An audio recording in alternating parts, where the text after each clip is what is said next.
이 시간 우리 하나님 말씀을 함께 읽도록 하겠습니다. 하나님 말씀은 누가복음 2장 우리 22절부터 40절까지 함께 읽겠습니다. 누가복음 2장 22절에서 40절입니다.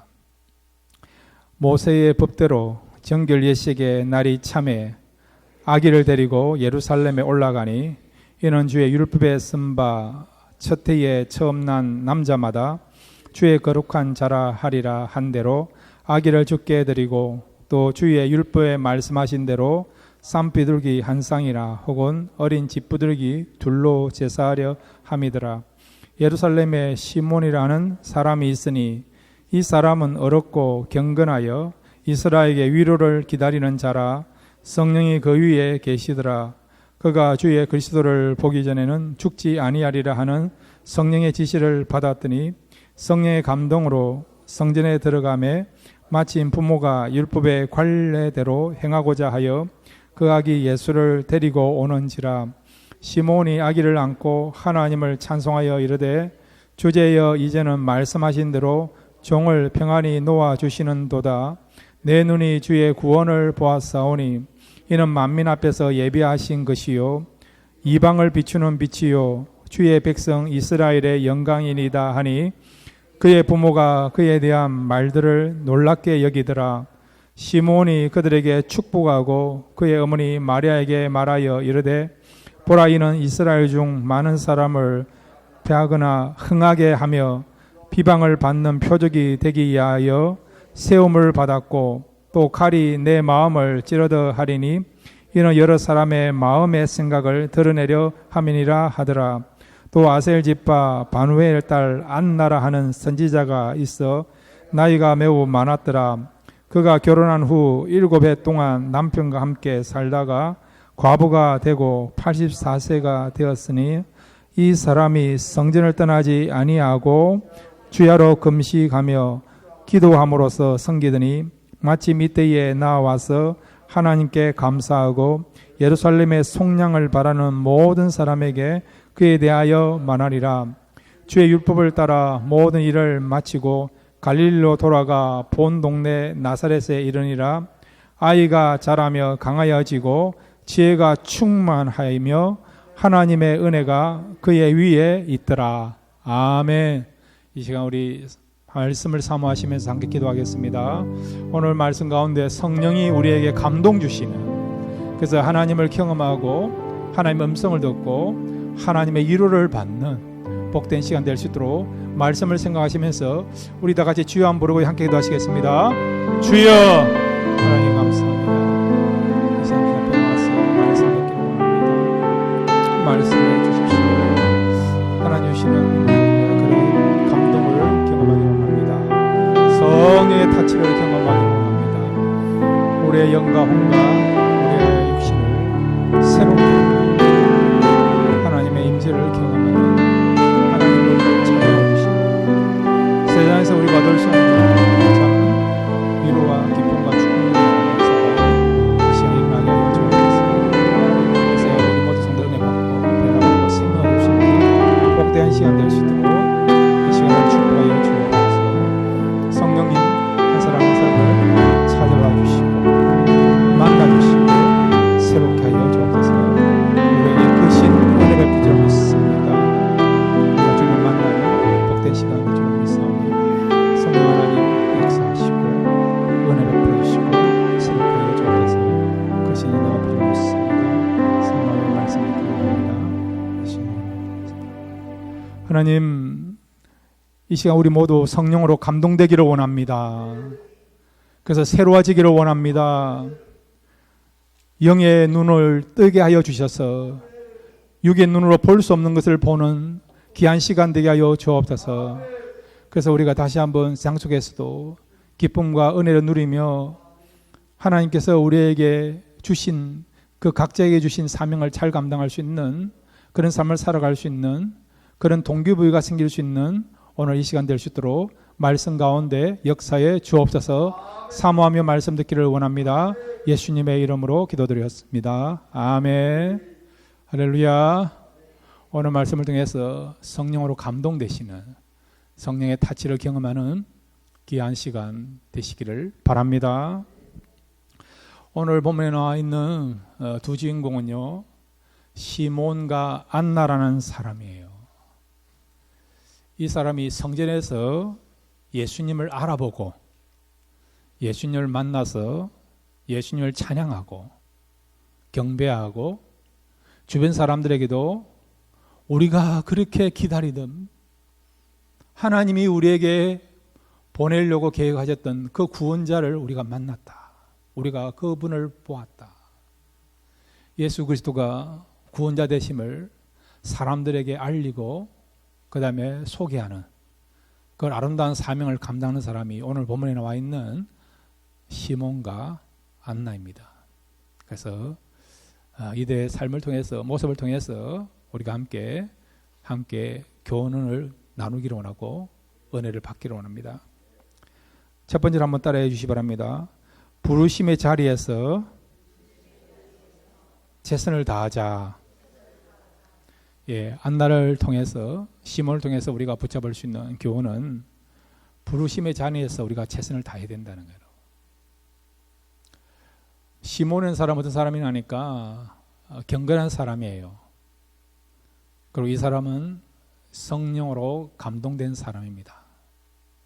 그리고 이 사람은 메시아를 오시기를, 그리고 메시아를 만나기를 간절히 바라고 사모한 사람이 시몬이었어요.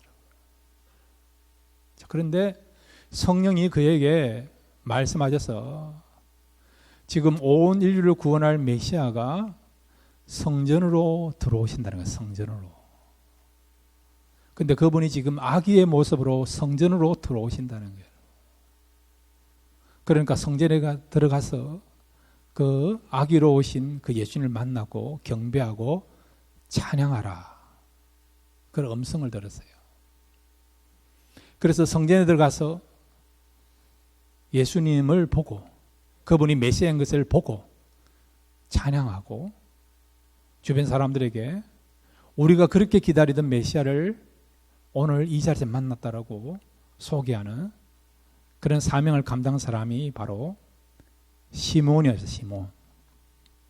반면에 이 안나라는 사람은요, 성전에서 오랫동안 밤낮으로 이렇게 기도하고 금식하는 사람이었어요. 이 사람도 메시아 오기를 바라보면서 메시아를 또 만나기를 바라는 마음으로 성전에 들어가서 기도하고 금식하던 그런 사람입니다. 그런데 이 안나도요, 아기로 오신 예수님을 어떻게 해요? 아기로만 본 것이 아니라 우리를 구원하실 예수님인 것을 알아보고 예수님을 찬양하고 경배하고 주변 사람들에게 바로 우리를 구원하실 메시아가 오셨다, 주님을 소개하는 그 아름다운 삶을 살았던 사람이 바로 안나였다는 거죠. 비록 노인이었고 그럼에도 불구하고 그들은 자기가 서 있는 위치에서 성령의 음성을 듣고 또한 성령께서 지시한 대로 그대로 순종함으로 어두운 시대에 진리를 선포했고 그 다음 빛 대신 주님을 소개하였고 또한 주님을 찬양하는 그런 아름다운 사명을 감당한 사람이 오늘 본문에 나와 있는 바로 이 시몬과 안나입니다. 자, 여러분 누가복음 2장 25절에서 27절까지 먼저 같이 읽겠습니다. 시작. 예루살렘에 시몬이라는 사람이 있으니 이 사람은 어렵고 경건하여 이스라엘의 위로를 기다리는 자라. 성령이 그 위에 계시더라. 그가 주의 그리스도를 보기 전에는 죽지 아니하리라는 성령의 지시를 받았더니 성령의 감동으로 성전에 들어가매 마침 부모가 율법의 관례대로 행하고자 하여 그 아기 예수를 데리고 오는지라. 28절부터 32절입니다. 시작. 시몬이 아기를 안고 하나님을 찬송하여 이르되 주제여 이제는 말씀하신 대로 종을 평안히 놓아주시는도다. 내 눈이 주의 구원을 보았사오니 이는 만민 앞에 예비하신 것이요 이방을 비추는 빛이요 주의 백성 이스라엘의 영광이니이다 하니. 아멘. 성전에 들어오신 예수님을 알아본 거예요. 자, 여러분, 그 당시 성전에 부모들이 아기를 데려와요. 할례를 행하기도 들어오기도 하고, 그 다음에 이제 여인들이요, 아이를 해산하면 남자이면 40일 동안은 밖에 출입을 못 합니다. 40이 지나면 출입을 해가지고 이제 정결 예식을 갖는데, 좀 돈이 있는 사람들은 어떻게 하느냐, 양을 잡아서 정결 예식을 함으로써 이제 부정에서 벗어나게 됩니다. 근데 여자아이를 낳으면요 80일 동안 출입을 못합니다. 80이 지나야만인 밖으로 출입이 가능하고 또 이렇게 정결 예식을 가져요. 근데 예수님은 이렇게 성전에 이제 요셉과 마리아에 의해서 들어오시게 됐는데, 근데 마리아가 정결 예식을 갔는데 그 제물로 뭘로 했느냐니까 산비둘기예요. 산비둘기로. 왜 산비둘기를 여러분 정결 예식을 위한 제물로 삼았을까요? 가난했다는 거죠, 여러분. 집안이 형편이 좋은 사람들은 양을 잡는 데 했습니다. 산비둘기를 잡는다는 것은 집안의 형편이 넉넉지 않다는 거예요. 부유하지 않다는 거죠. 그리고 여러분, 8일 만에 이스라엘 사람들은 남자아이가 태어나고 난 뒤에 8일 지나면 할례를 행해요. 그런데 이미 지금 40일이 지났으니까 할례는 이미 하셨고, 그렇지만은 성전에 들어와서 하나님께 드립니다, 그런 의미를 가지고 하나님 앞에 이렇게 기도하는 그런 예식을 또 갖추고 있어요. 예수님은 이렇게 하나님께 바칩니다, 그런 예식을 위해서 성전에 그의 부모 요셉과 마리아와 함께 왔고, 마리아는 이제 부정에서 벗어나기 위해서 정결 예식을 갖게 하여 성전에 오게 되게 된 거예요. 그런데 그 당시 성전에 나오는 아이들이 많음에도 불구하고 이 시몬과 안나는 그 아이들 가운데 예수님이 누군가를 알아는 거죠. 이건 어떤 의미인지 아십니까? 여러분이 모래사장에 가면 모래가 많이 있지 않습니까? 그 가운데 참깨를 어떻게 찾습니까? 어떻게 참깨를 잡아요? 참깨를 어떻게 발견할 수 있습니까? 쉽지 않아요, 여러분. 많은 아이가 지금 성전에 정결 예식을 하게 하여 나옵니다. 그리고 마리아 요셉의 모습이 어떤 모습입니까? 화려한 모습이 아니지 않습니까? 산비둘기를 제물로 바친다는 것은 여러분 형편이 좋지 않다는 것을 말씀해 주는 거죠, 여러분. 모든 사람의 메시아는 부유한 집에서 태어날 것이다. 왕의 아들이 아니면 장군의 아들로, 여러분, 귀족의 아들로 그렇게 생각하고 있었던 거예요, 여러분. 누가 이렇게 초라한 모습으로는 그런 가정에서 예수님이 태어날 거라고 그렇게 생각하는 사람이 누가 있습니까? 사람들의 그 고정관념이 다 그런 거예요, 여러분. 그 당시에, 여러분.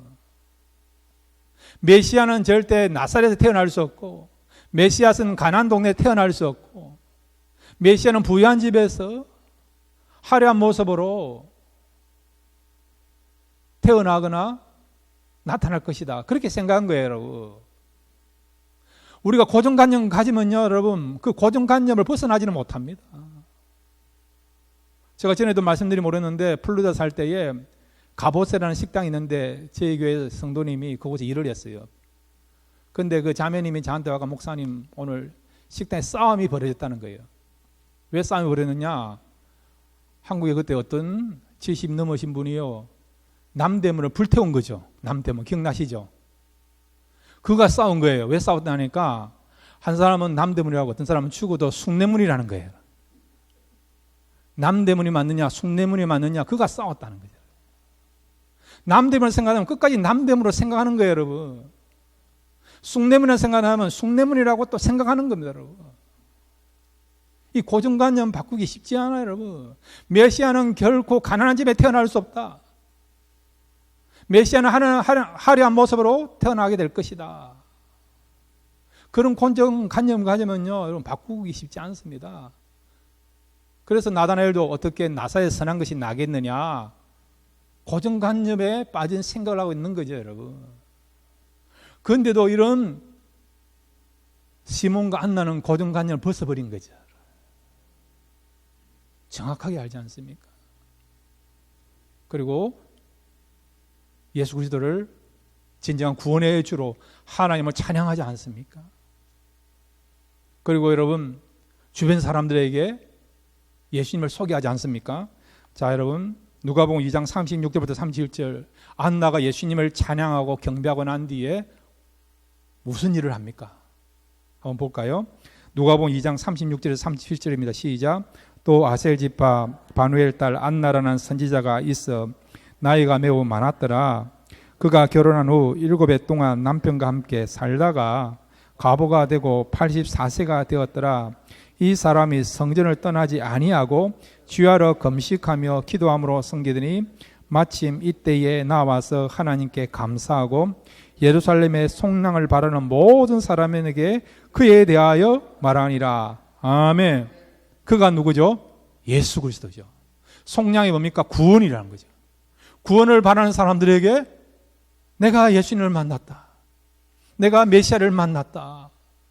우리가 메시아를 만났습니다. 이제 우리 살았습니다. 이제 우리가 구원받게 되었습니다. 이 진리를 전한 거예요, 여러분. 이 안나의 나이가 몇 살이죠? 84세, 여러분. 그 당시 여러분 평균 수명이 얼마인 줄 아세요? 40세 그 정도밖에 안 돼요. 그런데도 불구하고 주신 그 사명 감당하지 않습니까? 내가 메시아를 만났고 우리가 메시아를 만났으므로 구원을 받았다. 이제 살게 되었다. 희망이 생겼다. 어둠 가운데 빛을 보게 되었다. 사람들에게 기쁨의 소식을 전하지 않습니까? 희망을 주지 않습니까? 용기를 주지 않습니까? 그러므로 사랑하는 성도 여러분, 하나님께서는 저와 여러분에게도 시몬과 안나 같은 사명을 준 줄로 믿습니다. 주님을 찬양하게 하고 이 어두운 시대에 진리를 전하게 하고 사람들에게 위로와 소망을 주는 그 사명을 우리에게 주셨습니다. 우리가 서 있는 자리에서 우리가 부름받기만 하면, 헌신하기만 하면, 영적으로 눈이 떠져지기만 하면 우리도 이 안나와 시몬처럼 하나님이 부르시는 그 자리에서 예수 그리스도를 찬양하고 경배하고 또 어두운 시대의 진리를 드러내고 사람들에게 위로와 평안을 줄 수 있는 그런 메시지를 전하는 자로 우리도 살아갈 수 있습니다. 여러분 각자 서 있는 위치에서 꼭 목회자가 아니더라도 선교사가 아니더라도 우리가 서 있는 자리에서 하나님이 부르시면 그 부르심에 순종하셔서 구원을 전하시고 진리를 바로 전하시고 주님을 찬양하고 경배하고 그것뿐만 아니라 모든 사람들이 절망 가운데, 낙심 가운데, 슬픔 가운데, 불안한 가운데 살아간다 하더라도 예수 그리스도는 진정한 소망이 되기에, 기쁨이 되기에 예수님을 소개함으로 우리 때문에 절망 가운데 사람이 소망을 얻고 낙심 가운데 있는 사람이 용기를 가지고 불안과 허무와 죽음을 묵상하는 사람들에게 다시 평안을 줄 수 있는 그런 일에 귀하게 쓰임받는 저와 여러분 되시기를 주님의 이름으로 축원드립니다. 두 번째로 오늘 시몬과 안나를 통해서 우리에게 주시고자 하는 귀한 교훈이 있습니다. 한번 따라해 주시기 바랍니다. 성령에 감동되어야 한다. 그렇게 하시기를 바랍니다. 자, 여러분, 이 시몬과 안나는요 성령이 감동된 사람입니다. 다시 한번 여러분 누가복음 2장 25절 27절을 같이 읽겠습니다. 시작. 예루살렘에 시몬이라는 사람이 있으니 이 사람은 어렵고 경건하여 이스라엘의 위로를 기다리는 자라. 성령이 그 위에 계시더라. 그가 주의 그리스도를 보기 전에는 죽지 아니하려 하는 성령의 지시를 받았더니 성령의 감동으로 성전에 들어가매 마침 부모가 율법의 관례대로 행하고자 하여 그 아기 예수를 데리고 오는지라. 아멘. 자, 여러분, 이 성경에 보면요 예수님이 예루살렘 성전에 올라간 그 기록이요 딱 5번 나와요.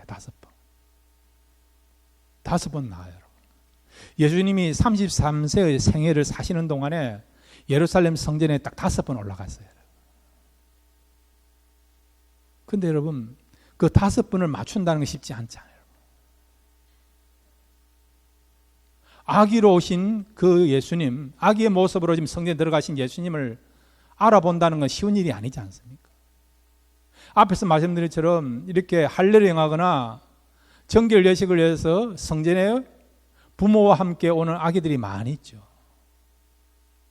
그 가운데 이분이 우리가 기다리던, 우리가 바라던 메시아다, 한눈에 알아본다는 거 쉽지 않습니까? 한눈에 어떻게 알아봐요? 그런데도 시몬과 안나는 정확하게 알아본 거예요. 다른 사람들이 지금 알아보지 못하고 있는데, 알지 못하고 있는데, 그런데 시몬과 안나는 정확하게 알아보지 않습니까? 어떻게 한눈에 여러분 알아봅니까?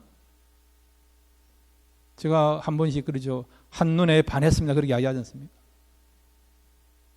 한눈에 반하는 거 쉽지 않아요, 여러분.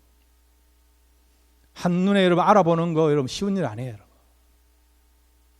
근데 시몬이 어떻게 알아봤습니까? 성령에 감동되니까. 우리도 성령에 감동되면 사람들이 볼 수 없는 것을 보게 됩니다. 육으로 볼 수 없는 영의 세계를 보게 됩니다. 무엇이 참되고 무엇이 바른가 진리를 알게 됩니다, 여러분. 그래서 우리가 성령으로 감동돼야 되는 거예요, 여러분. 자, 그러면 성령으로 감동되면 어떤 일이 일어나느냐? 3가지 나타나요. 한번 따라해 주시기 바랍니다. 분별하게 된다.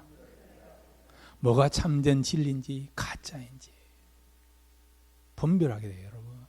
성령은 여러분 진리의 영이세요. 성령께서 우리에게 임재하시면, 성령으로 감동되면 우리를 진리 가운데 이끌어 가십니다. 진리를 깨닫게 하는 거죠, 여러분. 바꿔 말하면 왜 사람들이 예수를 안 믿느냐? 성령의 감동이 안 되니까. 성령이 감동되면 예수밖에 구원이 없다, 그것을 알게 되는데, 성령으로 감동이 안 되니까 불교 안에 구원이 있는 줄로 생각하고, 힌두교 안에 또 어떻게 해요? 구원이 있는 줄로 생각하고, 선행 가운데 구원이 있다고 생각하고, 또 이렇게 모슬렘 가운데 또 구원이 있다 생각하고 막 그런 거예요, 여러분. 그런데 성령 감동된 사람은 구원은 예수 그리스도밖에 없다, 분명한 진리를 알게 하시고 깨닫게 하고 믿게 하시니까, 그래서 우리가 구원의 확신을 갖게 되는 거예요, 여러분. 이 자리에 참석하신 분은 다 구원의 확신이 있는 줄로 믿습니다. 그 말은 저와 여러분도 성령으로 감동되었습니다. 성령에 감동되면 진리를 정확하게 알게 되고 믿게 되고 붙잡게 됩니다. 두 번째로 여러분, 성령에 감동된다는 것은 한번 따라해 주시기 바랍니다. 하나님의 인도하심을 받는다. 예, 하나님의 인도하심을 받아요. 성령이 우리를 이끌어 가세요. 진리로 이끌어 가십니다. 참된 삶으로 이끌어 가십니다. 사명의 길로 이끌어 가십니다. 어릴 때는 우리가 이 걸음도 제대로 못 걸으면 어떻게 하면 부모가 손잡고 가지 않습니까? 잡고 이렇게 가지 않습니까? 그러니까 따라가지 않습니까? 그럼 바른 길로 나가지 않습니까? 성령에 감동된 사람은요, 우리를 이끌어 가세요. 바른 길로, 의의 길로, 생명의 길로, 구원의 길로, 참된 길로 이끌어 가십니다, 여러분. 날마다 여러분, 성령의 나를 감화 감동시켜 주옵소서, 그렇게 사모하시 기도하시며 여러분을 진리의 길로, 생명의 길로, 구원의 길로, 참된 길로 이끌어 가실 줄로 믿습니다. 그 다음에 성령을 감동되면 어찌 됩니까? 한번 따라해 주시기 바랍니다. 하나님의 능력이 나타난다. 예, 성령이 감동된 사람 능력이 나타나요. 전쟁에서요, 승리하게 되고, 물건을 만들어도 가장 아름답게 하나님이 원하시고 기뻐하시는 물건을 만들어내고요. 찬양할 때도, 악기를 연주할 때도 그렇고, 성령에 감동되면 하나님이 기쁘시는 찬양을 하게 되고, 성도에게도 사람들에게도 은혜를 끼치는 찬양을 하게 되죠. 목회자도 여러분 성령에 감동되면 영감 있는 말씀, 생명 있는 말씀을 전하게 되죠. 여러분이 성령에 감동되면요, 말씀을 그냥 다 받아들여요. 스펀지처럼 그냥 빨아들입니다, 여러분. 다 아멘하면서 할렐루야 받아들여요, 여러분. 근데 성령 감동되지 않으면 그냥 들어봤다가 흘러버려요. 중간에 왔다가 딱 끊어져요, 여러분. 그래서 우리가 성령으로 감동되는 것이 참 중요하지 않습니까, 여러분? 오늘 여러분 이 시몬과 안나는 성령으로 감동되니까 분별력을 가지고 예수 그리스도가 우리의 구원주가 되신 것을 알게 되고 찬양하게 되는, 또 복음을 전하는 그런 아름다운 삶을 살게 되는 것을 보게 되죠. 나마 여러분 성령으로 감동되시기를 바랍니다. 그 다음에 여러분 그게 세 번째로 오늘 시몬과 안나를 통해서 우리에게 주시는 귀한 교훈이 있습니다. 우리가 붙잡아야 될 교훈이 있습니다. 한번 따라해 주시기 바랍니다. 주님이 내 인생에 소망이 되어야 한다. 아멘. 여러분 예수 그리스도가 여러분 삶의 소망 되기를 바랍니다. 자, 누가복음 2장 25절에서 27절 다시 한번 읽겠습니다. 시작. 예루살렘에 시몬이라는 사람이 있으니 이 사람은 어렵고 경건하여 이스라엘의 위로를 기다리는 자라. 성령이 그 위에 계시더라. 그가 주의 그리스도를 보기 전에는 죽지 아니하리라 하는 성령의 지시를 받았더니 성령의 감동으로 성전에 들어가매 마침 부모가 율법의 관례대로 행하고자 하여 그 아기 예수를 데리고 오는지라. 아멘. 25절에 보면 이 사람은 어렵고 경건하여 이스라엘 위로를 기다리는 자라. 이스라엘 위로를. 이스라엘의 소망이 된다는 거죠. 누가요? 바로 예수 그리스도. 우리의 구원주 예수님이 위로가 된다는 거, 소망이 된다는 거죠. 그 소망을 주님으로 삼았다는 것입니다. 그 다음에 여러분 26절에 보면 그가 주의 그리스도를 보기 전에는 죽지 아니라. 그리스도를 보는 것을 소망으로 삼았다는 거죠. 그런 지시를 받은 거죠.